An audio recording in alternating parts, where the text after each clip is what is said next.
మా దేవ వేలాది వేల స్తుతులు స్తోత్రాలు చెల్లించుకుంటున్నానయ్యా. తండ్రి ఇంతకాలం మమ్మల్ని మీ కృపలో వర్ధిల్లింప చేశారు నాయన. ఇదిగో తండ్రి 2024 సంవత్సరం తండ్రి ప్రభా చివరి ఆదివారమైన తండ్రి మీ సన్నిధిలో మేము చేరి ప్రభా ఇలా స్తుతించుటకు ఆరాధించుటకు మీరు ఇచ్చిన కృప కొరకై స్తోత్రాలు చెల్లించుకుంటున్నాం దేవా. నాన్న ఈ జూమ్ మీటింగ్ ను ప్రభా ఇంతవరకు నాన్న మీ చేతులతో నాన్న తండ్రి మీరు కాపాడుతూ వర్ధిల్లింప చేస్తూ వస్తున్న విధానం బట్టి స్తోత్రాలు చెల్లించుకుంటున్నామయ్యా.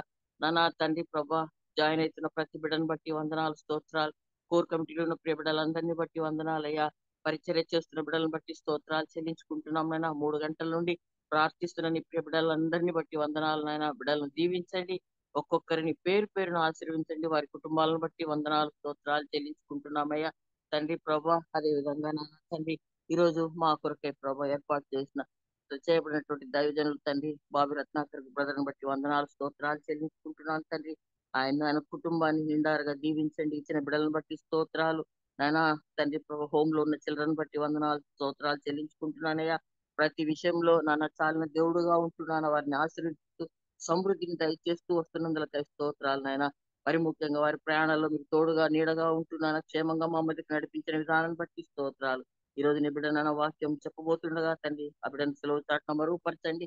మీ నోటి బూరగా వాడుకునండి ప్రభా. యేసయ్య మాకు కావాల్సిన ఆత్మీయ ఆహారం అందించుటకు మీరే దయపాలించమని మేము కూడా నాయన తండ్రి ప్రభా వాక్యాన్ని శ్రద్ధగా విని ప్రభా మా హృదయాల్లో బదిలపరుచుకొని వాక్యానుసారంగా నాయన మేము నడుచుకుంటూ కృప నిమ్మని మమ్మల్ని మేము తగ్గించుకుంటూ మిమ్మల్ని హెచ్చిస్తూ మా ప్రభును ప్రియ రక్షకుడైన యేసుక్రీస్తు వారి శ్రేష్టమైన నామంలో ప్రార్థించి బ్రతిమాలి వేడుకొంటున్నాము తండ్రి. Amen amen hallelujah. Amen hallelujah praise lord. Thank you so much అన్నారు. స్వరూపన్న ప్లీజ్ అన్న. Thank you Johnson. కూడి వచ్చిన పరిశుద్ధులందరికీ దేవుని నామంలో వందనాలండి. ఈరోజు మనకు వాక్యాన్ని అందించడానికి దైవాను చిత్తంగా ఏర్పరచబడినటువంటి బ్రదర్ బాబీ రత్నాకర్ అన్నయ్య గారు మనకు వాక్యాన్ని అందించడానికి సిద్ధంగా ఉన్నారండి. అన్నయ్య గారు అందరికీ సుపరిచితులే. కొత్త వారి కోసం సభా మర్యాద కోసం చిరుపరిచయం. అన్నయ్య గారిని పరిచయం చేయడం గౌరవంగా భావిస్తా ఉన్నాను. బ్రదర్ బాబీ రత్నాకర్ అన్నయ్య గారు అద్భుతమైన కృప చేత రక్షింపబడిన ఒక పాత్ర. వేదాంత శాస్త్రము మరియు తత్వశాస్త్రం ఏడల వారికి ఆసక్తి. రుచిగల ఫుడ్ మరియు స్నేహితులంటే వారికి ఎంతో మక్కువ. ప్రయాణించటము, రచన మరియు కవిత్వం చదువుటయు వారికి హాబీలు. షీలా మరియు బాబీరత్న గారు అనేక మంది ఆత్మీయ పిల్లలు. అందమైన సాగర తీర నగరం విశాఖపట్నం వారి నివాసం.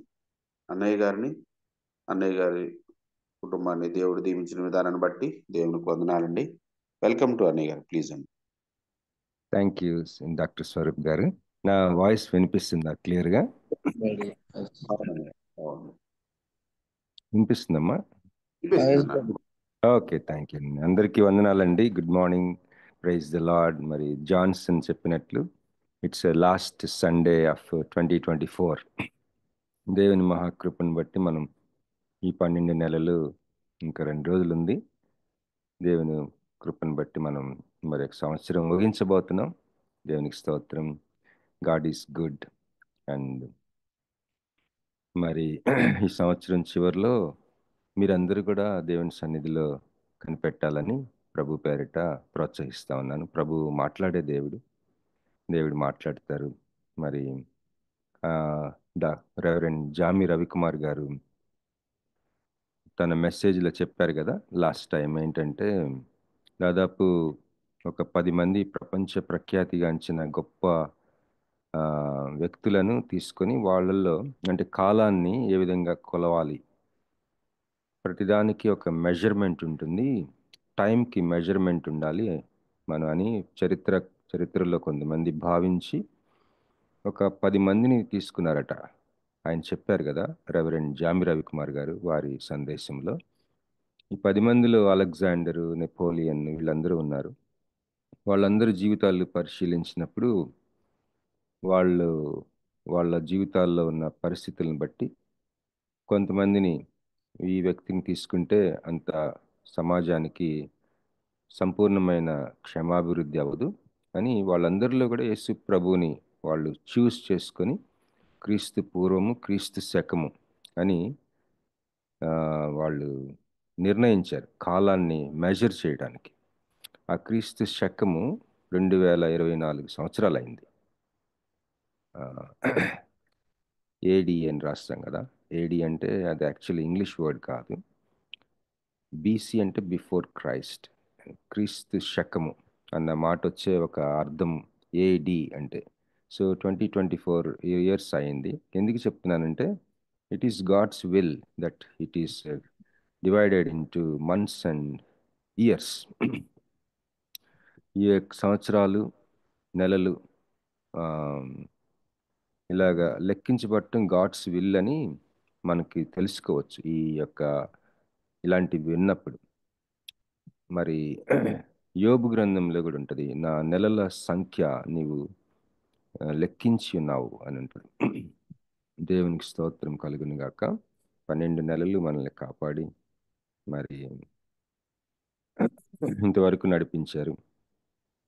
మీ అందరూ సంతోషంగా ఉన్నారని భావిస్తున్నాను. ఉన్నారండి సంతోషంగా? అందరు సంతోషంగా ఉన్నారండి? ఎవరు మాట్లాడట్లేదు. థ్యాంక్ యూ బ్రదర్, ఉన్నామండి. Thank you. మీరు హైదరాబాద్లో ఉన్నారా బ్రదర్? అవును సార్, ప్రస్తుతం హైదరాబాద్ లోనే ఉన్నాం సార్. థ్యాంక్ యూ అండి. Praise the lord, praise God. చల్లగా ఉండి ఉంటుంది కదండి హైదరాబాద్? అవునండి, అందుకే ఇన్నా లేవలేపాను కానీ మళ్ళీ లేచిపోతున్నానండి. Thank you brother, thank you అండి. Praise the lord, praise God. So ఇప్పుడే నిన్న నైట్ లంతాపుట్ నుంచి ఒక డాక్టర్ గారి ఫ్యామిలీ వచ్చారు. ఈ నైట్ ఉండి ఈ మార్నింగ్ మళ్ళీ లంతాపుట్ వెళ్ళిపోతారు. ఉదయాన్నే నేను 4 గంటలకి ముందు కొద్దిగా లేచి అలాగా హాల్లో కూర్చొని ఉంటే ఆయన తన రూమ్లోంచి బయటకు వచ్చి నాకు కాఫీ చేసి ఇచ్చారు 4 o'clockకి. Young man. అంతవరకు బాగానే ఉంది కానీ నేను పైకి వెళ్ళొచ్చా మేడ మీదకి అన్నారు. నేను చాలా చల్లగా ఉంది కదా పైన అంటే ఏం పర్వాలేదని ఆయన ఫోను, నోట్బుక్స్ అన్ని తీసుకుని మేడ మీదకి వెళ్ళారు. చల్లగా ఉంది పైన. అక్కడ మౌన ధ్యానం చేసుకుంటానికి వెళ్ళారు ఆయన. నాకు భలే ఆశ్చర్యం వేసింది, ఎంత చల్లగా ఉంటే ఆయన పైకి వెళ్ళారు ఏంటని. సో బహుశా లంతాపుట్లో ఇంకా చల్లగా ఉంటుంది కదా. దేవుని సన్నిధిలో ఉదయం పూట క్వైట్ టైం చేసుకోవడం చాలా అత్యంత ప్రాముఖ్యమైన విషయం. నిన్న మరి ఓబులేష్ గారు అడిగారు కదా, మీ హ్యాబిట్స్ ఏంటి దేవునిలో వీక్ అయిపోకుండా. నిన్న భలే వ్యూహాత్మకమైన సందేశం ఇచ్చారు ఆయన. మనం ఎప్పుడైనా సరే దేవునిలో వీక్ అవుతూ ఉంటాం. మన జీవితాన్ని, స్పిరిచువల్ లైఫ్ని ఒక గ్రాఫ్గా గీస్తే పైకి కిందకి పైకి కిందకి ఉంటుంది కదా. మన జీవితంలో స్పిరిచువల్గా వీక్ అయ్యే సందర్భాలు అనేకమైనవి ఉంటాయి. అప్పుడు ఎలాగ దాన్ని హ్యాండిల్ చేయాలి, ఆ వీక్ అవుతున్న పరిస్థితికి ఏ విధంగా సిద్ధపడాలన్నది భలే చెప్పారు నిన్న ఆయన. సో దాని గురించి నా లైఫ్లో కూడా నేను గమనించింది ఏంటంటే, మనం ఎలా ఉన్నా దేవునితో సంబంధం ఒక్కోసారి బాగుంటుంది, ఒక్కోసారి బాగోదు. లైఫ్లో రకరకాలుగా ఉంటుంది కదా. అలాంటి పరిస్థితులు ఎలా ఉన్నా సరే మార్నింగ్ బైబిల్ చదువుకొని ప్రార్థన చేసుకోవడం అంటే రియల్గా కనెక్టెడ్గా, దేవుడితో కనెక్టెడ్గా. ఏదో జస్ట్ నామకార్థం అన్న వర్డ్ కరెక్ట్ కాదనిపిస్తుంది. నామకార్థం అన్న మాట కాదు, కానీ అలవాటు చొప్పునన్న మాట కూడా కాదు. డిస్కనెక్టెడ్గా చదవటం. ప్రభువుతో శిరస్సుని హత్తుకొని అన్న ఒక మాట ఉంటుంది కదా. ప్రభువుతో కనెక్ట్ అయ్యి క్వైట్ టైం చేసుకునే ఒక ఎక్స్పీరియన్స్, అది చాలా అవసరం. ప్రభు నిన్న ఓబులేష్ గారు ఒక మాట అన్నాడు, బైబిల్ చదువుకొని అది అప్లై చేసుకునే శక్తి నాకు ఇవ్వండి అని అడిగాడు. చాలా బాగుంది ఆ మాట. సో ప్రభువుతో కనెక్ట్ అవ్వటం, అలాగా మౌన ధ్యానం చేసుకోవడం మార్నింగ్, అది మనకి చాలా మన స్పిరిట్స్ని, మన మనస్తత్వాల్ని, మనస్సుల్ని మంచి ఈ లోకంలో ఒక లంగర్ వేసినట్టుగా, ఈ లోకంలో ఉన్నప్పుడు ఒక లంగరు ఉన్న షిప్ లాగా మనం అటు ఇటు పోకుండా మనల్ని దిట్టపరుస్తుందని నేను గమనించాను. దేవుడు, మా ఫాదర్ కూడా ఎన్ని తుఫాన్లు వచ్చిన జీవితంలో బైబిల్ చదువుకొని ప్రార్థన చేసుకునేవారు మార్నింగ్, ఎవ్రీడే మార్నింగ్. సో ఈరోజు యాకోబు జీవితంలో జరిగిన ఒక సంఘటన మీతో పంచుకోవాలనుకుంటున్నానండి. అది మీ అందరికీ పరిచయమైన అందరికీ తెలిసిన సంఘటన ఏంటంటే, ఒక నరుడు తెల్లవారు వరకు అతనితో పెనుగులాడిన ఉంటుంది. One man wrestled with Jacob. Jacob is our father కదా. Jacob is our father. ఒక నరుడు అతనితో ఈ సందర్భం ఏంటంటే మనకి యాకోబు కథ మనకు తెలుసు కదండి. ఆదికాండము 31, 32 అధ్యాయాల్లో ఉంటుంది. నేను చిన్న ప్రేయర్ చేసి ముందుకెళ్తానండి, దయచేసి ప్రార్థన చేసుకున్నాను. మహాపరిశుద్ధుడా, మా ప్రియ పరలోక తండ్రి, మీకు స్తోత్రములు, వందనములు నాయన. Thank you father, you are an everlasting God. నువ్వు నిత్యుడగు తండ్రివి, మేము కూడా నిత్య జీవం పొందుకున్నవారం ప్రభువా. We both shall live forever. నీవు ఎప్పటికీ జీవిస్తావు, మేము ఎప్పటికీ జీవిస్తాం, నీతో ఉంటాం. సమాధికి యువతల మమ్మల్ని సిద్ధం చేస్తున్నావు, సమాధికి అవతల కొరకు. Every day this side of the grave is only preparation అని చెప్పావు ప్రభువా. మేము సమాధికి చేరు పర్యంతం కూడా మాది సిద్ధపాటుకు సంబంధించిన జీవితమే అని చెప్పి ఉన్నావు నీ సేవకుల ద్వారా. What a relief father. మేము పర్ఫెక్ట్గా ఉండలేము, that's also a great relief దేవా. నీకు స్తోత్రములు. విశ్వాసం నుంచి విశ్వాసంలోకి వెళ్తున్నాం. Thank you for this milestones. ఈ యొక్క 24 ఎండింగ్ ఒక మైల్ స్టోన్, ఒక మైలురాయి. Thank you for these milestones, but we go on దేవా. మేము ముందుకు వెళ్ళే వాళ్ళంగా ఉన్నాం. నీకు స్తోత్రములు. If you are empowering us, we are worshipping you దేవా. నువ్వు మమ్మల్ని శక్తిపరుస్తున్నావు, శక్తిస్తున్నావు. మేమైతే నిన్ను మెచ్చుకుంటున్నాం. What a hero you are అని. నీకు స్తోత్రములు ప్రభువా. ఇది నీ వాక్యం ధ్యానం చేస్తుండగా నన్ను కటాక్షించండి. నీ రక్తంతో నన్ను కడగండి. నీ చిత్తమైతే నీ రక్తంతో నన్ను కడగండి అయ్యా. మమ్మల్ని కటాక్షించి మాతో మాట్లాడమని నన్ను వాడుకొని వేడుకొంచు. యేసు నామములో ప్రార్థించి వేడుకొంచున్నాం తండ్రి, ఆమేన్. హల్లెలూయా. ఆదికాండం 31 అధ్యాయం మొత్తం కూడా యాకోబు తన యాగ్ని, తన హృదయ వేదన, ఆక్రందన మాట్లాడతాడు వాళ్ళ మామగారితో. మరి యాకోబు కథ మరి మనకు తెలుసు కదా. తన అన్న ఏశావుని తను మోసం చేసినప్పుడు పారిపోతాడు తన మేనమామ లాబాను ఇంటికి. లాబాను ఏం చేస్తాడంటే, లాబాను మోసం చేస్తాడు యాకోబుని. మోసగాడు లాబాను. అయితే ఎలా మోసం చేస్తాడు? మీలో కొంతమందికి బహుశా యాకోబు కథ తెలియదేమో. ఒక సండే స్కూల్ టీచర్ గారిని ఆ చర్చ్కి కొంతమంది వేరే సంఘానికి చెందిన పెద్దలు ఒక సంఘానికి వచ్చి విజిట్ చేస్తూ ఉన్నారంట. సండే స్కూల్ జరుగుతూ ఉంటే సండే స్కూల్ టీచర్ గారి దగ్గర వెళ్ళి, అమ్మ బాగున్నారా అని పలకరించి పిల్లల్ని అడుగుతారంట, ఎరికో గోడలు ఎవరు పగలగొట్టారు అని అంటే పిల్లలు మేం కాదు అన్నారంట, భయపడిపోయి. వాళ్ళకి ఎరికో కథ తెలియదు. అప్పుడు టీచర్ గారు అన్నారంట, ఏమండి మా పిల్లలు చాలా మంచివాళ్ళు, అలాంటి పనులు చేయరందంట ఆవిడ. వాళ్ళు చాలా ఆశ్చర్యపోయారంట ఆ పెద్దలు. సండే స్కూల్ టీచర్ గారికి కూడా ఎరికో కథ తెలియదు, ఎరికో గోడల కథ పిల్లలకి అంతకంటే తెలియదు అని చెప్పేసి బాధపడి ఆ సంఘ పెద్దల దగ్గరికి వెళ్ళి, ఏంటండి ఇట్లాగా ఎరికో గోడల సంగతి, ఆ కథ, ఆ విషయం సండే స్కూల్ టీచర్ గారికి కూడా తెలియదు కనీసం అని అంటే, సార్ ఏదో తప్పైపోయింది, మరోసారి అలా జరగకుండా చూస్తామన్నారంట ఆ పెద్దలు. ఆ పెద్దలకు కూడా తెలియదంట ఎరికో కథ. మరి నేను చాలాసార్లు ఆశ్చర్యపోయాను. కొంతమందికి ఒక క్రిస్టియన్ ఫ్యామిలీలో నోవా కథ తెలియలేదు. మన పిల్లలకి బైబిల్ స్టోరీస్ చెప్పాలి. ఒకవేళ సడన్గా నాన్ క్రిస్టియన్ బ్యాక్గ్రౌండ్ నుంచి వచ్చిన విశ్వాసులు చాలా త్వరితంగా బైబిల్ స్టోరీస్, నోవా కథ, ఆదాం కథ, అబ్రహాం కథ, ఇవన్నీ నిజమైన జీవిత కథలు. తర్వాత యాకోబు కథ, ఇస్సాకు కథ, అలాగా మరి ఇశ్రాయేలీల ప్రయాణం, పాత నిబంధనలో రాయబడిన రాజుల కథలు, దావీదు కథ, సలోమోన్ కథ, సౌలు కథ, అలాగా నోవా కథ, ఇట్లా అన్నీ తెలుసుకోవాలి. ఈ రోజుల్లో యూట్యూబ్లో చక్కటి వీడియోస్ ఉన్నాయి, షార్ట్ వీడియోస్. అవి చక్కగా మనం తెలుసుకుంటే చాలా బాగుంటుంది. మన మైండ్కి ఒక ఫ్రేమ్ వర్క్ ఏర్పడుతుంది అనమాట. దయచేసి మ్యూట్ చేసుకోండి, ఎవరు అన్మ్యూట్ అంటున్నారు. ఓకే అండి. ఈ యొక్క యాకోబు అబ్రహాము కుమారుడు ఇస్సాకు, ఇస్సాకు కుమారుడు యాకోబు. యాకోబు మరి తన అన్న ఏశావుని, వాళ్ళిద్దరు ట్విన్స్, ఏశావు యాకోబు. ఆ ట్విన్ బ్రదర్ అన్నని మోసం చేస్తాడు. మోసం చేసి తండ్రి దీవెనలు సంపాదించుకుంటాడు. అన్న పగబడతాడని తెలిసి పారిపోతాడు. పారిపోయిన తర్వాత దాదాపు 20 years పైన, ఇంచుమించు 20 years ఉంటాడు లాబాను దగ్గర, వాళ్ళ మామ దగ్గర. ఆ 20 yearsలో ఆయన ఏం చేశాడో చూడండి.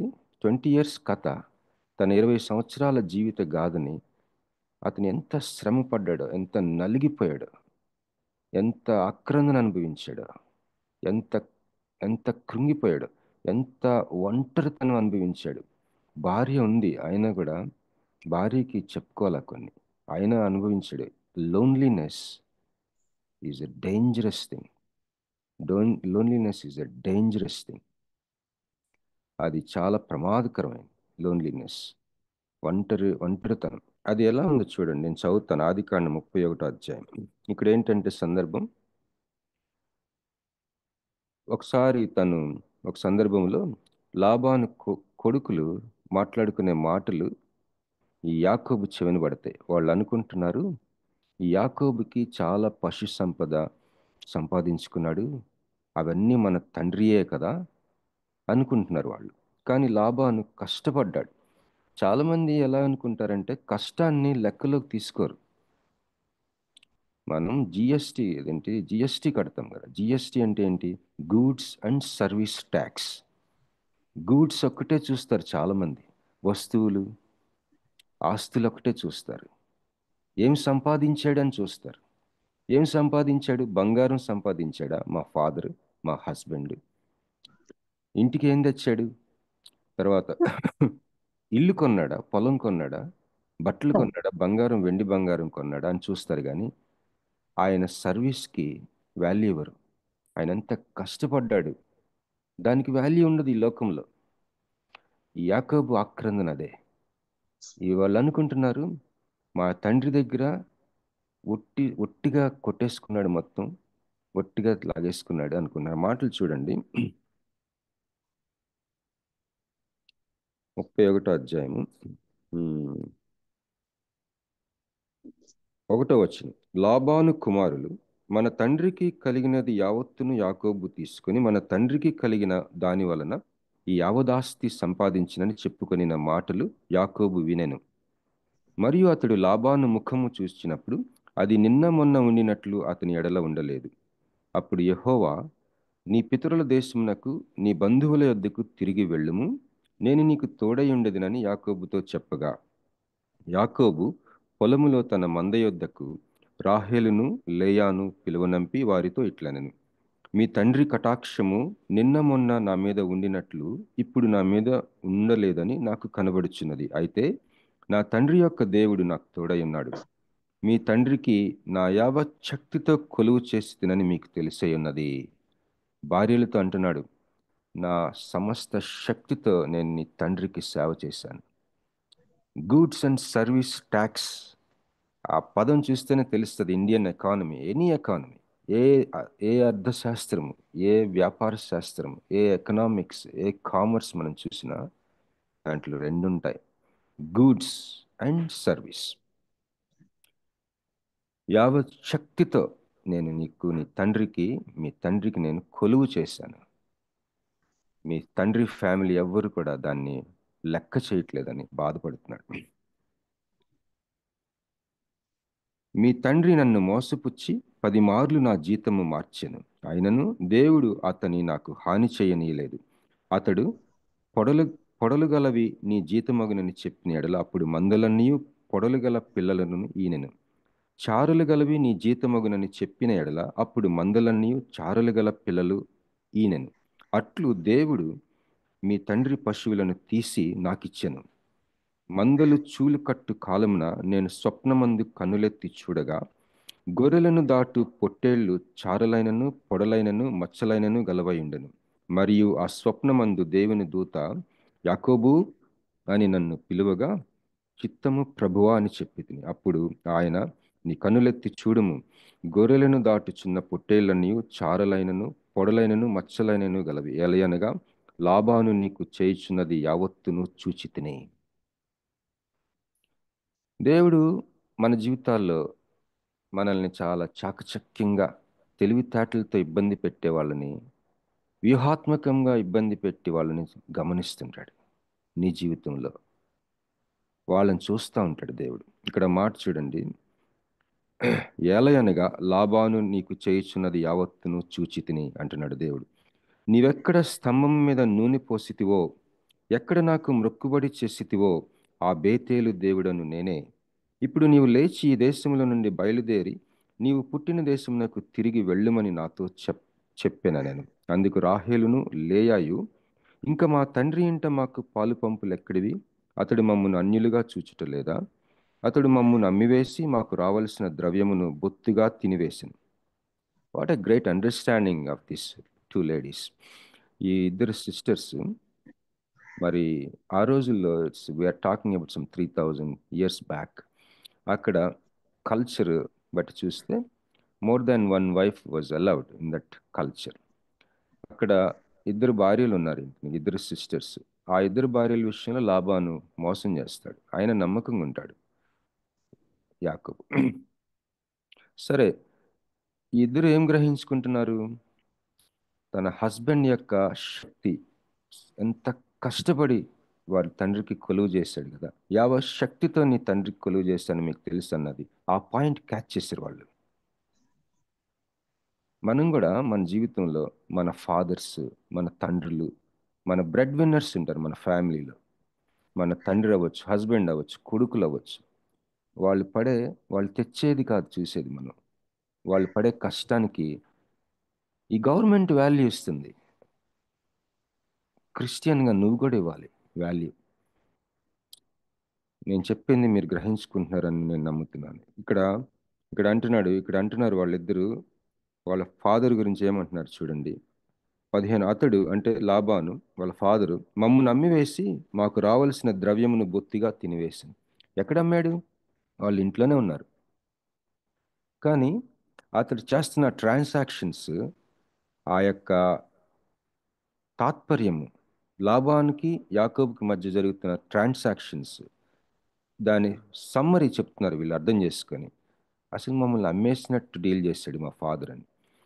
దేవుడు మా తండ్రి యొద్ద నుండి తీసివేసిన ధనమంతయు మాదియు మా పిల్లలదియునై ఉన్నది కదా, కాబట్టి దేవుడు నీతో చెప్పినట్లెల్లా చేయమని అతని ఉత్తరమియ్యగా, యాకోబు లేచి తన కుమారులను తన భార్యలను ఒంటెల మీద నెక్కించి కనాను దేశమునకు తన తండ్రి అయిన ఇస్సాకు నద్దకు వెళ్ళుటకు తన పశువులన్నిటినీ తాను సంపాదించిన సంపద యావత్తును పద్దనరాములో తాను సంపాదించిన ఆస్తి యావత్తును తీసుకొని పోయాను. అయితే ఇలాగా వాళ్ళు వెళ్ళిపోతా ఉంటే 3 రోజుల తర్వాత లాబానికి తెలుస్తుంది. ఇలా పారిపోతున్నారని తెలుసుకొని తన బంధువర్గంతో చాలా మందిని వెంట పెట్టుకొని వెంటాడుతాడు వాళ్ళని. 3 రోజుల తర్వాత వాళ్ళని ఒక దగ్గర, ఈ యాకోబు డేరా వేసుకొని ఒక దగ్గర ఆగుతాడు కొండ మీద. అక్కడికి వచ్చేస్తాడు లాబాను తన బంధువర్గం. అక్కడ అంటాడు ఏంటో, ఇలాగేదో ఆ మాట నేను చదువుతాను చూడండి. 26వ వచనం, ఆదికాండము 31:26. అప్పుడు లాబాను యాకోబుతో, నీవేమి చేసితివి? నన్ను మోసపుచ్చి కత్తితో చెరబట్టిన వారిని వలె నా కుమార్తెలను కొనిపోనేలా నీవు నాకు చెప్పక రహస్యంగా పారిపోయి నన్ను మోసపుచ్చితివేలా? సంభ్రమముతోనూ పాటలతోనూ మద్దెలతోనూ సితారాలతోనూ నిన్ను సాగనంపుదినే. అయితే నీవు నా కుమారులను నా కుమార్తెలను నన్ను ముద్దు పెట్టుకొననీయక పిచ్చి పట్టి ఇట్లు చేసితివి. మీకు హాని చేయుటకు నా చేతనవును. అయితే పోయిన రాత్రి మీ తండ్రి యొక్క దేవుడు, నీవు యాకోబుతో మంచిగాని చెడ్డగాని పలకకము, జాగ్రత్త సుమి అని నాతో చెప్పాను. నీ తండ్రి ఇంటి మీద బహు వాంఛగలవాడవై వెళ్ళగోరిన ఎడలా వెళ్ళుము. నా దేవతల నేల దొంగిలితువనగా యాకోబు. అక్కడ ఏం జరుగుతుందంటే, ఈ రాహేలు ఇంకా దేవునిలోకి స్థిరంగా రాలేదు. రాహేలు ఏం చేస్తుంది? బయలుదేరినప్పుడు తన తండ్రి ఇంట్లో ఉన్న ఆ యొక్క కుటుంబానికి సంబంధించిన దేవతల విగ్రహాలు దొంగిలించి తన దగ్గర పెట్టుకొని ప్రయాణం చేస్తూ ఉంటుంది. ఆ దేవతల విగ్రహాలు డిమాండ్ చేస్తాడు లాబాను. అప్పుడు యాకోబు ఏమంటాడంటే, ఎవరి దగ్గర నువ్వు వెతుక్కో, ఎవరి దగ్గర ఆ విగ్రహాలు దొరికితే వాళ్ళు బ్రతకకూడదు అంటాడు. ఎందుకంటే రాహేల్ దగ్గర ఆ విగ్రహాలు ఉన్నాయని యాకోబుకి తెలియదు. అయితే ఆమె ఏం చేస్తుందంటే ఒంటి మీద కూర్చొని నేను కడగా ఉన్నానని దిగదు. తను ఒంటి మీద అవి వాళ్ళ తండ్రికి కనపడకుండా వాటి మీద ఎక్కి కూర్చుంటుంది అనమాట. సరే ఆ యొక్క వెతుకుతాడు అన్ని కానీ ఎక్కడ దొరకవు. అప్పుడు తన హృదయంలో నుంచి మాట్లాడతాడు యాకోబు లాబానుతోటి. మనం ఈ యొక్క నేను చదువుబోయే భాగంలో 20 సంవత్సరాల జీవితం యొక్క ఆక్రందన ఏ విధంగా ఉందో చూడండి ఒక లైఫ్లో. దయచేసి మనం ఆత్మతో విందాం, హృదయంతో విందాం ఈ మాటలు. ఆ,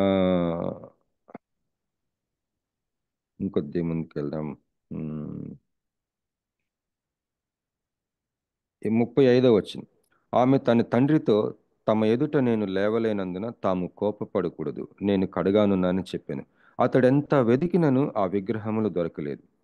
యాకోబు కోపపడి లాబానుతో వాదించి అతనితో, నీవిట్లు మండిపడి నన్ను తరుమునేలా? నేను చేసిన ద్రోహమేమి, పాపమేమి? నీవు నా సమస్త సామగ్రి తడివి చూచిన తర్వాత నీ ఇంటి వస్తువులన్నిటిలో ఏది దొరికెను? నా వారి ఎదుటను నీ వారి ఎదుటను అది ఇట్లు తెచ్చిపెట్టుము. వారు మన ఉభయుల మధ్య తీర్పు తీర్చుదురు. ఈ ఇరువురి ఏండ్లు ఈ 20 ఏండ్లు నేను నీ యొద్ద నుంటిని, నీ గొర్రెలనైనను మేకలనైనను ఈడ్చుకొని పోలేదు. నీ మంద పొట్టేళ్లను నేను తినలేదు. దుష్ట మృగముల చేత చీల్చబడిన దానిని నీ యొద్దకు తేక ఆ నష్టము నేనే పెట్టుకుంటుని. పగటియందు దొంగిలించబడిన దానినేమి, రాత్రియందు దొంగిలింపబడిన దానినేమి నా యొద్ద పుచ్చుకుంటివి. నేను ఇలాగుంటిని, పగటి ఎండకును రాత్రి మంచుకును నేను క్షీణించిపోతిని. నిద్ర నా కనులకు దూరమాయను. 20 ఇయర్స్ స్టోరీ అండి ఇది. 20 years story. 20 years is not a joke. చాలామంది నిద్రపోరు. మా ఫాదర్ కూడా మాకు పడకలేసి మంచోళ్ళు ఉండే ఆ రోజుల్లో మంచం పట్టి మీద పడుకునేవారు. లాస్ట్లో ఆయనకి చాలా ప్రాబ్లం వచ్చింది. ఇన్సామ్నియా ప్రాబ్లం, స్లీప్లెస్నెస్ ఎక్కువైతే, ఈ 20 ఏండ్లు నేను నీ యొద్ద నుంటిని ఎలా ఉన్నాడో చెప్తున్నాడు. నిద్ర నా కనులకు దూరమాయను. ఇది వరకు నీ ఇంటిలో 20 ఏండ్లు ఉంటిని. నీ ఇద్దరి కుమార్తెల నిమిత్తము 14 ఏండ్లును, నీ మంద నిమిత్తము 6 ఏండ్లును నీకు కొలువు చేసి తిని. అయినను నీవు నా జీతము 10 మారులు మార్చితివి. నా తండ్రి దేవుడు అబ్రహాము దేవుడు ఇస్సాకు భయపడిన దేవుడు నాకు తోడై ఉండని ఎడల నిశ్చయంగా నీవు నన్ను వట్టి చేతులతోనే పంపివేసి ఉందువు.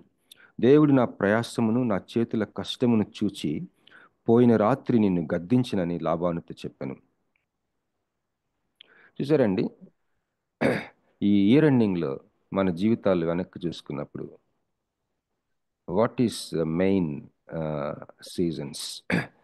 ఎక్కువ కాలం ఏం జరిగింది మన జీవితంలో? Of course hours is a narrow path. మనం ఇరుకు మార్గమే మంది. మరి మన జీవితాలని మనం వెనక్కి చూసుకున్నప్పుడు యాకోబుతో మనం ఐడెంటిఫై చేసుకోగలమేమో. యాకోబుతో ఒక రకంగా ఎస్, నా లైఫ్ కూడా ఇలా ఉంది. ఎస్, నేను కూడా చాలా ఆక్రందన, మన యాగని, రకరకాలైన పరిస్థితులు. అయితే దేవుడు నాకు అనిపిస్తుంది ఈ యొక్క విమోచన కార్యక్రమంలో దేవుని గాడ్స్ గ్లోరీ అంటాం కదా, మహిమ ఘనత ప్రభావములు నీకే చెల్లును గాక. సమస్త మహిమ నీది. పరలోక ప్రార్థనలో కూడా ఉంటుంది, రాజ్యము శక్తి మహిమ నీవి అయి ఉన్నవి. వాట్ ఈస్ గ్లోరీ అన్నది దేవుని చిత్తం అయితే నేను మరొకసారి దాని మీద నేను కొద్దిగా స్టడీ చేస్తున్నాను. What is God's glory? మహిమ అంటే ఏంటి? దేవుని మహిమ. ఒక ఆయన అన్నాడు, మనల్ని విమోచిస్తూ ఉన్నాడు కదా, రెస్టోర్ చేస్తూ ఉన్నాడు దేవుడు. ఆ restoration, the entire act of the restoration is God's glory అంట. దేవుడు మనల్ని చేసే విమోచన కార్యక్రమం యావత్తు ఆయన మహిమకు సంబంధించిందంట. మరి మోజెస్కి తన యొక్క స్వరూపాన్ని చూపించినప్పుడు, ఆయన మహిమ దాటుకుంటూ వెళ్ళినప్పుడు ఆయన కనికరవంతుడు, కరుణామయుడు, 1000 సంవత్సరాలకి కనికరం చూపేవాడు అని చెప్పి ఆయన లక్షణాలు ఉంటాయి. వీటన్నిటితో పాటు మరి యొక్క కోణం ఏంటంటే దేవుని మహిమ అంటే ఏంటంటే నీ జీవితంలో, నా జీవితంలో ఆయన మనల్ని యాకోబు నుంచి ఇశ్రాయేలుకి మార్చే ఆ ప్రక్రియ, restoration, the entire restoration is nothing but God's glory అంట. దేవుని మహిమ ఏంటంటే మనల్ని విమోచించటం, రెస్టోర్ చేయటం, తర్వాత ట్రాన్స్ఫార్మ్ చేయటం, రూపాంతరపరచటం. ఈ యొక్క క్రియ దేవుని మహిమ అంటది. హల్లెలూయా, దేవునికి స్తోత్రం. మరి ఇక్కడ ఈ కథలోని లాబాను తను మాట్లాడిన తర్వాత అక్కడ వాళ్ళు ఒక నిబంధన చేసుకున్నారు, ఒక ఒడంబడిక చేసుకుంటారు. తండ్రి కదా ఎంతైనా. అప్పుడు అంటాడు లాబాను యాకోబుతో, నువ్వు వెళ్ళిపోతున్నావు కదా నీ ప్లేస్కి, నీ తండ్రి ఇంటికి, నీ యొక్క సొంత దేశానికి వెళ్తున్నావు కదా, నా కూతుర్లు నీతో వస్తున్నారు, నీ భార్యలే, కాదంటలేదు.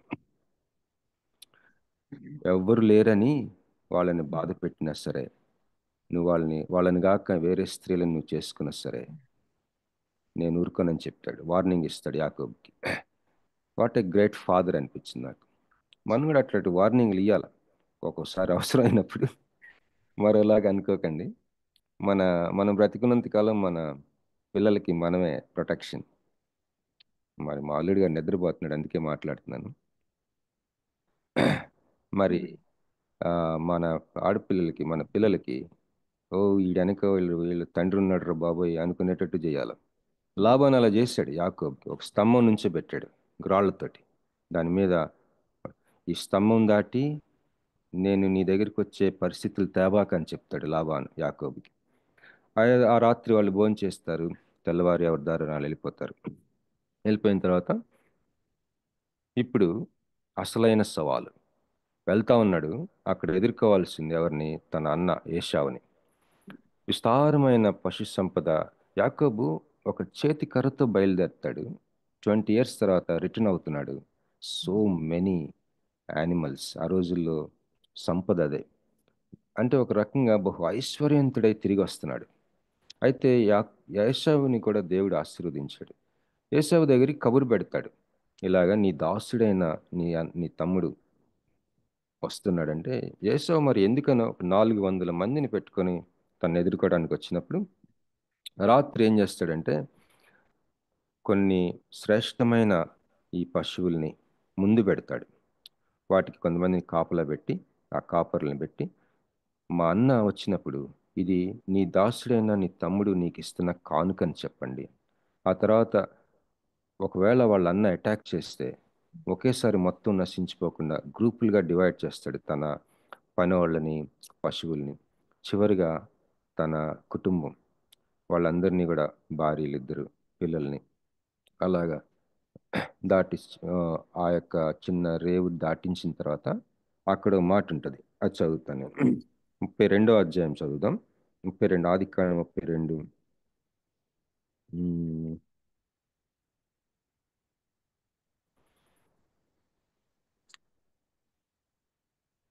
22వ వచనం.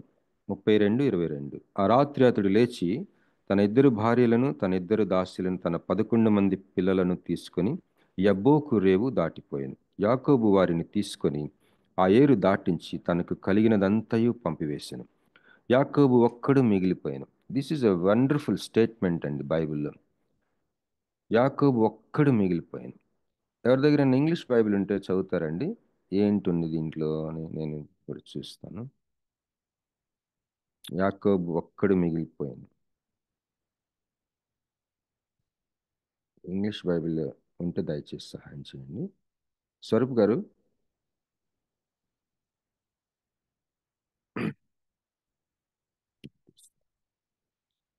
ఆదికాండం 32:24. And Jacob was left alone. King James version ఇది. యాకోబు ఒక్కడు మిగిలిపోయాను. నీ లైఫ్లో ఈ అనుభవం, ఇది చాలా ప్రత్యేకమైన అనుభవం. నీకు స్పౌజ్ ఉండి ఉండొచ్చు, చిల్డ్రన్ ఉండి ఉండొచ్చు, గ్రాండ్ చిల్డ్రన్ ఉండి ఉండొచ్చు, పేరెంట్స్ ఉండి ఉండొచ్చు, క్లోజ్ ఫ్రెండ్స్ ఉండి ఉండొచ్చు, మెంటర్స్ ఉండి ఉండొచ్చు, స్పిరిచువల్ ఫాదర్స్, స్పిరిచువల్ మదర్స్ ఉండి ఉండొచ్చు. కానీ ఇది దేవుడిచ్చే ఒక ఎక్స్పీరియన్స్. ఇది ఏంటంటే ఒక్కడు మిగిలిపోయింది. చాలా పెయిన్ఫుల్. ఇది very painful, at the same time very costly and very very blessed experience. మనకి ఏమాత్రం ఇష్టం లేని ఒక అనుభవం, కానీ అత్యంత ఉన్నతమైన, శ్రేష్టమైన, దీవెనకరమైన అనుభవం. ఏంటంటే అది ఒక్కడు మిగిలిపోయింది.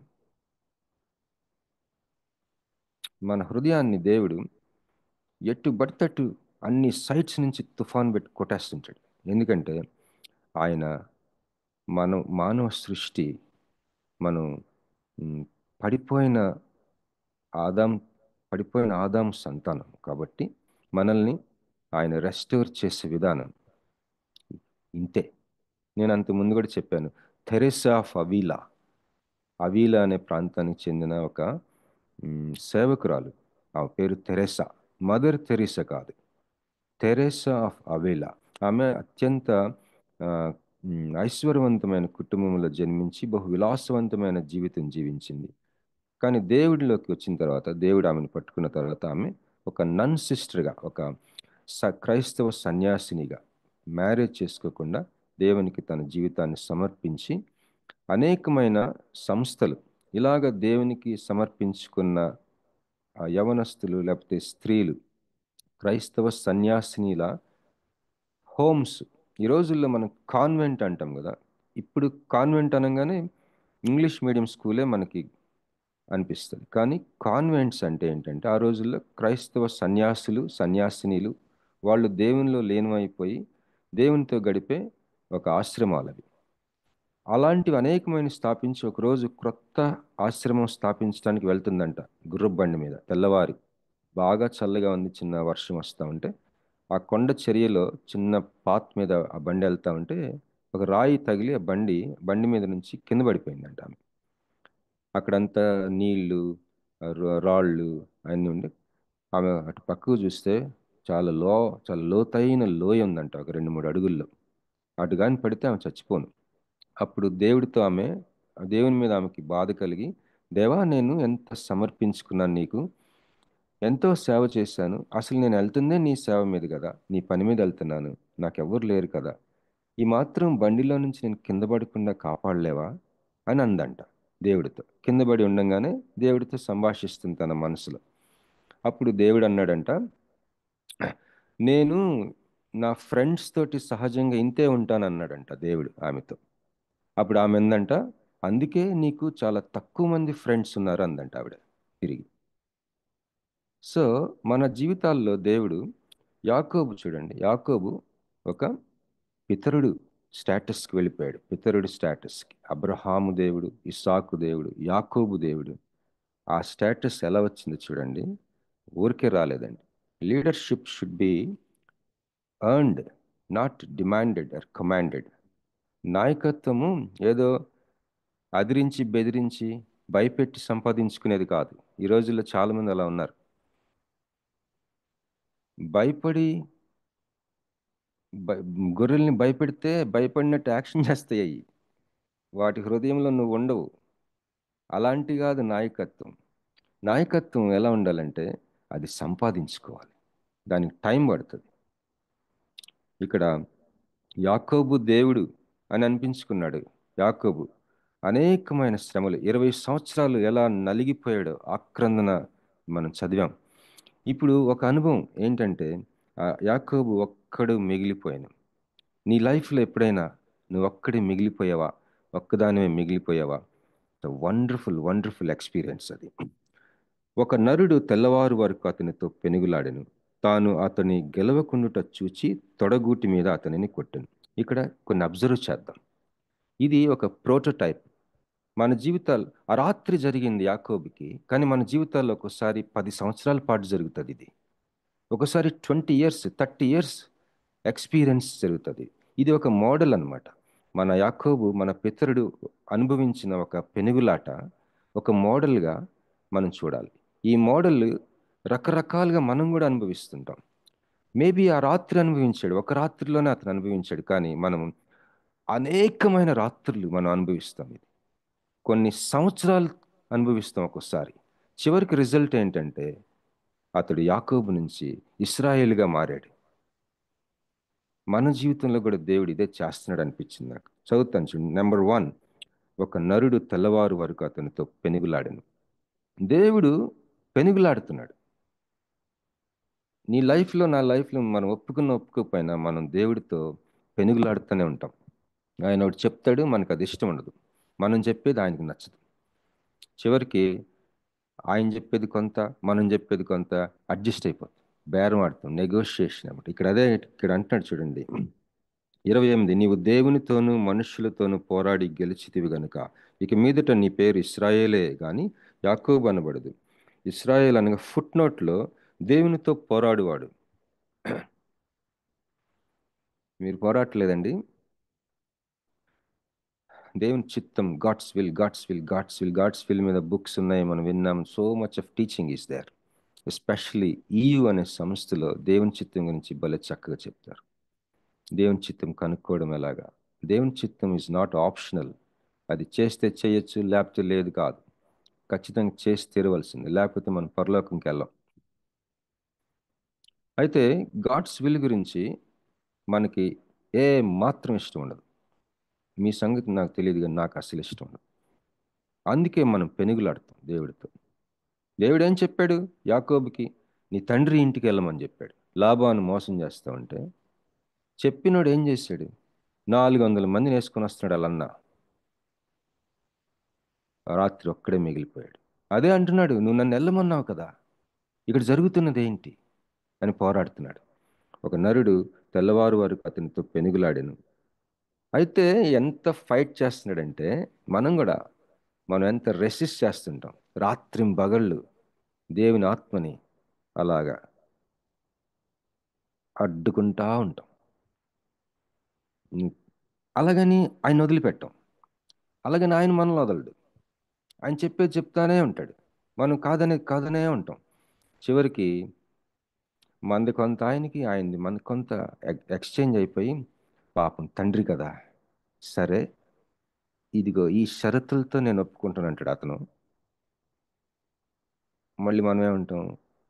సరేలే, ఒక చైల్డ్ లాగా, సరేలే, ఓకే, ఈ షరతులు నీకు ఓకే కదా, ఈ షరతులు తప్ప మిగతా అన్ని నాకు కావాలంటాం మనం. సో దేవుడు అలాంటి మనసున్న మహా మనిషి, మహా వ్యక్తి. మనిషి కాదు, దేవుడు మనసున్న వ్యక్తి. నెక్స్ట్ పాయింట్ చూడండి. దేవుడంట యాకోబుని గెలవకుండాట చూసి తడగూటి మీద కొట్టాడంట. ఇది కొద్దిగా అన్యాయమైన గేమ్. ఇది తడగూటి మీద అతనిని కొట్టాను. అప్పుడు అతడు ఆయనతో పెనుగులాడుట వలన యాకోబు గూడు వసలెను.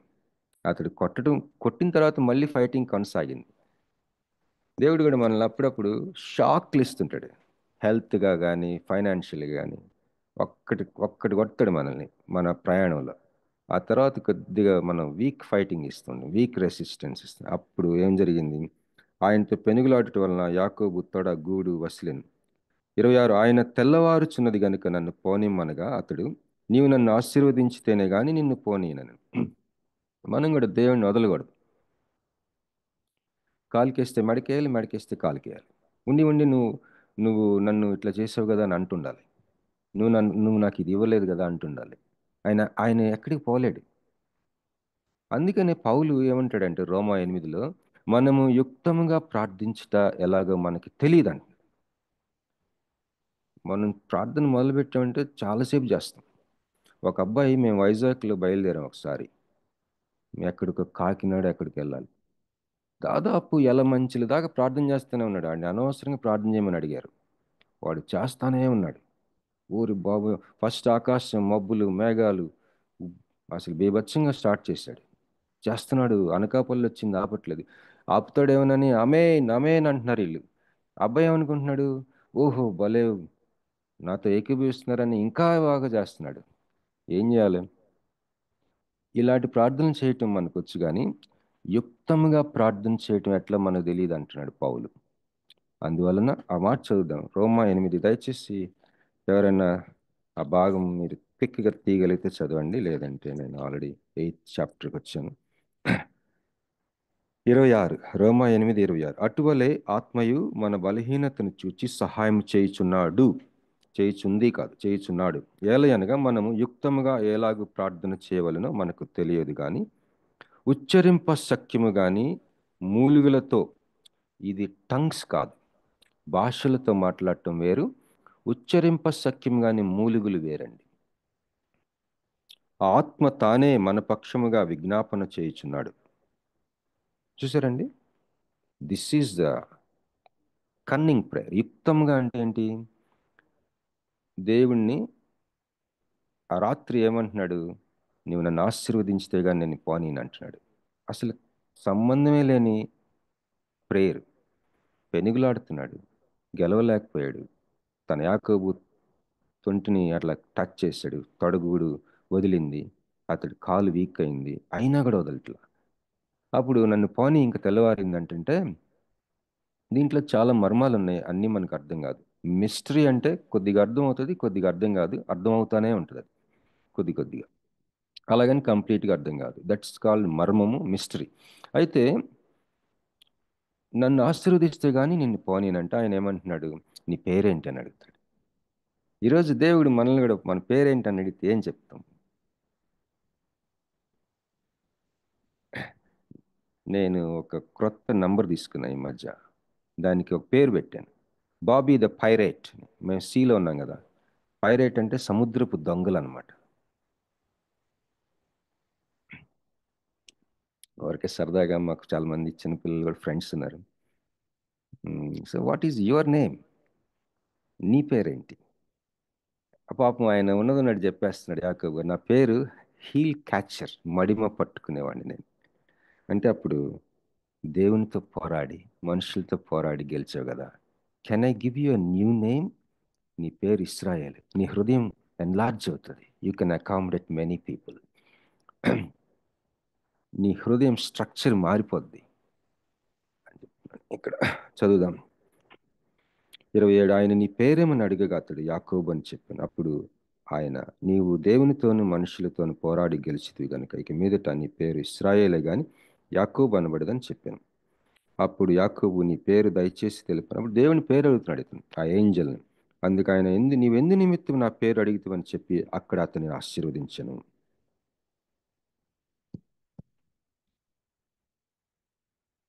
అక్కడ నుంచి యాకోబు కుంటుతూనే ఉన్నాడట rest of his life. This is the story అండి, ఇది స్టోరీ. ఈ స్టోరీలో మనము కనెక్ట్ అవ్వగలిగిన పాయింట్స్ అనేకమంది ఉన్నాయి. ఆ రాత్రి అతడు ఒక్కడు మిగిలిపోయాను. దేవునితో పోరాటం, మనుషులతో పోరాడి గెలిచే ఒక యాత్ర ఇస్రాయేలు. ఈ యాకోబు, ఈ ఇస్రాయేలు, ఈ యొక్క హోల్ కాన్సెప్ట్లో యేసు ప్రభు ఉన్నాడు. ఎలా తెలుసా? యేసు ప్రభు స్వరూపం ఏంటంటే ఆయన 53 యెషయా 53 ఉంటుంది కదా, ఒకసారి ఆ మాట చూద్దాం. యెషయా 53లో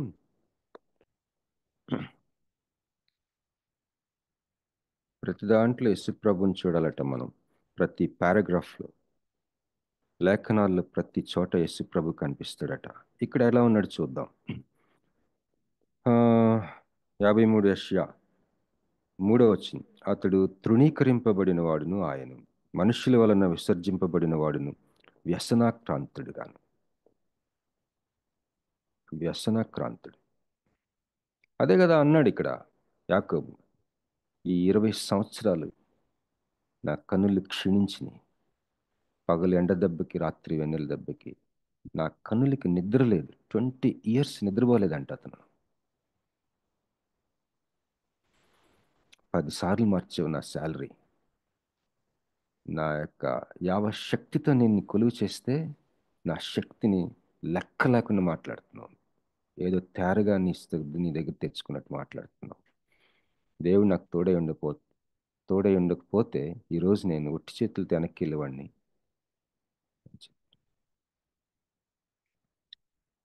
ఇది యేసు ప్రభు అనిపించాడు. ఏంటది? వ్యసనాక్రాంతుడిగాను, వ్యాధిని అనుభవించిన వాడుగాను, మనుష్యులు చూడనొల్లని వాడుగాను, తృణీకరింపబడిన వాడు, మనుషులు అతన్ని ఎన్నిక చేయలేదు. రోగాలు భరించాడు, వ్యసనములను వహించాడు. సహించటం కాదు, వహించాడంట. అందరూ అనుకున్నారంట ఆయన్ని ఈజ్ అ కర్స్డ్ మ్యాన్ అనుకున్నారు. మొత్తబడిన వాడి. మన జీవితాల్లో జరుగుతున్న విషయాలు కొన్ని ప్రజలు ఏమనుకుంటారు తెలుసా? ఏదో శాపం అనుకుంటారు. దేవుని వలన బాధింపబడేవాడు దేవుడే బాధిస్తున్నాడు అతన్ని, దేవుడు మొత్తాడు ఇతన్ని ఈమెని అని అనుకుంటారు. శ్రమ నొందిన వాడు ఇతను గాయపరచబడ్డాడు, నలగొట్టబడ్డాడు, శిక్ష పొందాడు, దెబ్బలు తిన్నాడు మన స్వస్థత కోసం, దోషముల కోసం, అతిక్రమం కోసం. ముగిస్తానండి. 23 అయింది. మరి ఝాన్సీ సిస్టర్ గారు, ఝాన్సీ రాణి గారు, అమ్మ మీరు ఒక పాట పాడతారా యేసు ప్రభు మీద? ప్లీజ్ పల్లవి వచనం పాడండి.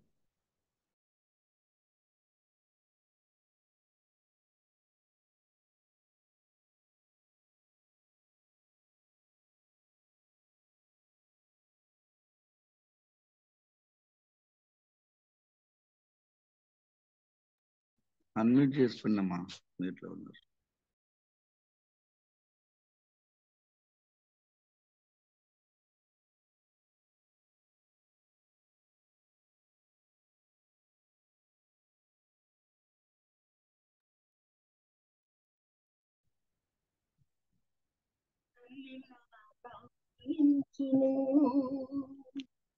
తండ్రిలా ప్రేమించును,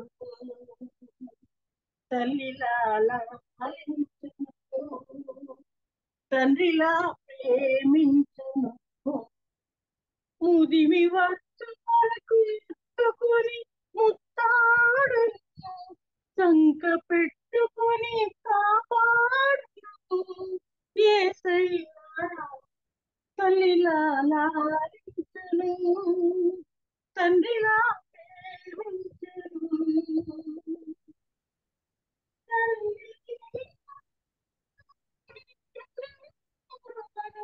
చూడుము నా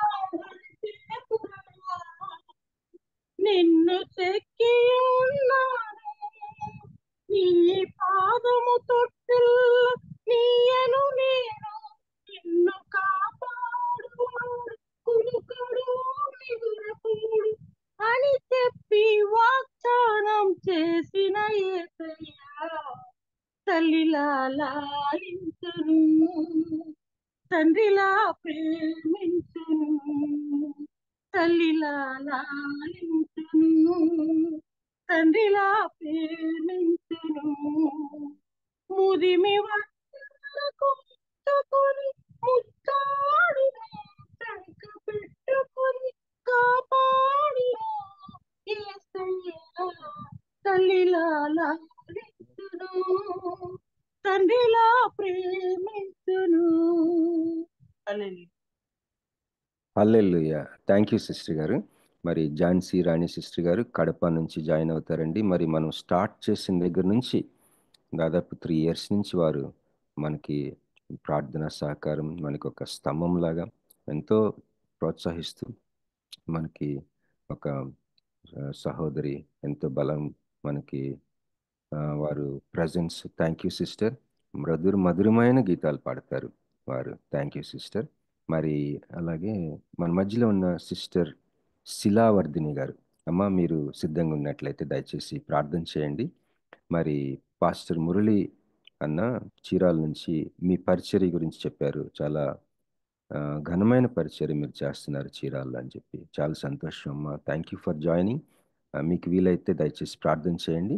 ప్రార్థన చేసిన తర్వాత రెవరెండ్ జామి రవికుమార్ గారి ఆశీర్వాదంతో మనం క్లోజ్ చేసుకుందాం.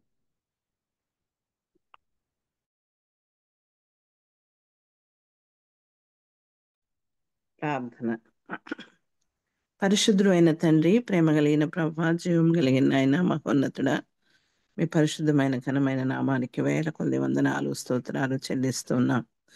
ఆయన ఈ నూతన దినము ఉదయకాలంలో ప్రభు నీ సన్నిధిలో మేమందరము చేరి కూడి మిమ్మల్ని స్తుతించి ప్రార్థించుకోవడానికి నాయన మీరు ఇచ్చినటువంటి గొప్ప ధన్యతను బట్టి మీకు అనేకమైన వందనాలు స్తోత్రాలు చెల్లిస్తూ ఉన్నాం. ఈ పరిశుద్ధ ప్రభు దినాన్ని బట్టి మీకు ఎన్నో వందనాలు తండ్రి.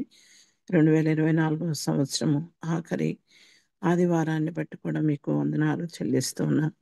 ఉదయ కాలంలో మేమందరం కలిసి ప్రభా నీ వాక్యాన్ని విని నేర్చుకుని ప్రభు మా యొక్క వ్యక్తిగత జీవితాలకు అన్వయించుకోవడానికి మీరు చూపిన మహాకృపను బట్టి మీకు ఎన్నో వందనాలు, స్తోత్రాలు. మీరు ఎంతో గొప్ప దేవుడు నాయన. మీ కుమారుని మీ శిలువలో దాచి మీరు మాట్లాడిన ప్రతి మాటను బట్టి కూడా మీకు వందనాలు చెల్లిస్తూ ఉన్నాం నాయన. ఈ దినము పాల్గొన్న ప్రతి బిడ్డను బట్టి వందనాలు చెల్లిస్తూ ఉన్నాను. ప్రతి ఒక్కరిని కూడా మీరు నూరంతలుగా ఆస్వాదించి దీవించినందుకు స్తోత్రాలు. ప్రతి ఉదయ కాలంలో ప్రభా మరి వర్చువల్ ఫెలోషిప్ ద్వారా జరుగుతూ ఉన్నటువంటి ఈ యొక్క పరిచర్య అంతటిని బట్టి మీకు వందనాలు చెల్లిస్తూ ఉన్నాం. నీ కృప గొప్పది, నీ కనికరం ఎంతో గొప్పది ప్రభా. వాక్యపు వెలుగులో దినదినము బలపడడానికి నాయన మీరు చూపుతూ ఉన్నటువంటి మహాకృపను బట్టి స్తుతిస్తూ ఉన్నాం. మీరు ఇచ్చిన ఈ మంచి సహవాసాన్ని బట్టి వందనాలు. అనేక మంది దైవజనులు ప్రభా మరి ఈ యొక్క తండ్రి వర్చువల్ ఫెలోషిప్లో నీ వాక్యాన్ని అందించడానికి మీరు కృప చూపుతూ ఉన్నారు. ఆయన చేరిన ప్రతి బిడ్డను కూడా ఎంతో ఆధ్యాత్మికంగా మీరు బలపరుస్తూ ఉన్నారు. స్తోత్రాలు చెల్లిస్తున్నాం. అనేక గొప్ప సంగతులు నేర్చుకోవడానికి నాయన, వినడానికి ప్రభు ఆధ్యాత్మికంగా నాయన అయ్యా నీలో ఫలించడానికి మీరు ఇచ్చిన ధన్యతను బట్టి మీకు ఎన్నో వందనాలు. ఈ దినము తండ్రి ఇచ్చిన మంచి అవకాశాన్ని బట్టి వందనాలు. చేరి కూడిన ప్రతి కుటుంబాన్ని, ప్రతి బిడ్డను కూడా మీరు ఆస్వాదించి దీవించండి నాయన. ప్రతి ఒక్కరికి ఉన్నటువంటి ప్రతి అవస్థ కూడా మీ నామంలో తీర్చండి. విశ్వాసమందు, ప్రార్థన ఎందు, వాక్యమందు నాయన ప్రతి ఒక్కరూ కూడా స్థిరంగా బలంగా నీ సన్నిధిలో వర్ధిల్లడానికి నాయన మీరు చూపిన మహాకృపను బట్టి వందనాలు, స్తోత్రాలు. మీ దాసుని తండ్రి మీరు ప్రత్యేకంగా మా రత్నాకర్ గారిని మీరు ఆస్వాదించి దీవించి ఆయన ఇంకా తండ్రి యొక్క సేవను ముందుకు నడిపించడానికి మంచి ఆలోచనలు, తలంపులు మీరు అనుగ్రహించి బలపరచమని ప్రార్థిస్తున్నాం. నాయన కుటుంబాన్ని దీవించండి తండ్రి. మంచి ఆరోగ్యాన్ని దయచేయండి. అన్ని విషయాల్లో నీ గొప్ప ఆదరణ దయచేయండి నాయన. ఈ దినాన్ని బట్టి, ఈ సమయాన్ని బట్టి మరొకసారి మీకు వందనాలు చెల్లించుకుంటూ ఆయన మీరు చేసినటువంటి కార్యాలన్నిటి కొరకు కృతజ్ఞతలు చెల్లిస్తూ నాయన ఈ సంవత్సరం అంతటిలో కూడా ప్రభా మీరు తోడుగా ఉండి తండ్రి అనేక గొప్ప సంగతులు ప్రభా మేము వినడానికి, ఆధ్యాత్మికంగా తండ్రి నీలో నాటబడటానికి ఆయన మీరు ఇచ్చినటువంటి గొప్ప ఆధిక్యత కొరకు వందనాలు, స్తోత్రాలు చెల్లిస్తూ నాయన. అయ్యా ఇంకా తండ్రి ముందున్నటువంటి మరి నూతన సంవత్సరంలో కూడా ప్రభు మేమందరం కలుసుకుని తండ్రి మిమ్మల్ని స్తుతిస్తూ, ఆరాధిస్తూ, ప్రార్థిస్తూ వాక్యములో తండ్రి నాయన అయ్యా ముందుకు సాగుతూ ప్రభు మమ్మల్ని మేము సిద్ధపరచుకోవడానికి, మీరు ఆకడ కొరకు సిద్ధపడడానికి నాయన మీరు సహాయం చేయమని సమస్త మహిమాఘనత ప్రభావాలు మీకు ఆరోపించుకుంటూ ఈ మనవులన్నీ యేసయ్య శక్తి కలిగిన నామములో స్తుతించి ప్రార్థిస్తున్నాను తండ్రి. ఆమేన్. పరలోకమందున్న మా తండ్రి, తండ్రి నామం పరిశుద్ధపరచుకొనుగాక, మీ రాజ్యం వచ్చునుగాక, మీ చిత్తం పరలోకమందున భూమి మీద నెరవేరునుగాక. మాకు కావలసిన ఆహారం దయచేయము, మనసును క్షమించి ప్రకారం క్షమించము, మమ్మల్ని శోధనలో కీడును తెప్పించము. ఎందుకంటే రాజ్యము, బలము, మహిమ నిరంతరం ఉన్నావు తండ్రి. ఆమేన్. మన తండ్రి అయిన దేవుని ప్రేమ, కుమారుని యేసుక్రీస్తు కృప, పరిశుద్ధ కన్యాను సహవాసం వాక్యం చెప్పిన దాసులు బాబు రత్నాకర్ గారికి, మరి కుటుంబాలకి, సేవలకు, ఇందులో పాల్గొన్న బిడ్డలకు, జరగబోతున్న ఆరాధనలకు, ఇంకా జరగబోతున్న క్రిస్మస్ ప్రోగ్రామ్స్ కి ఆయన కృప సదాకాలము తోడే నడిపించును గాక. ఆమేన్.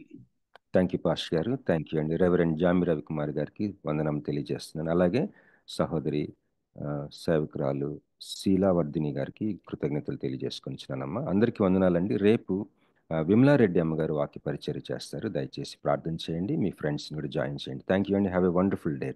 ప్రైజ్ ద లార్డ్ అండి. Thank you.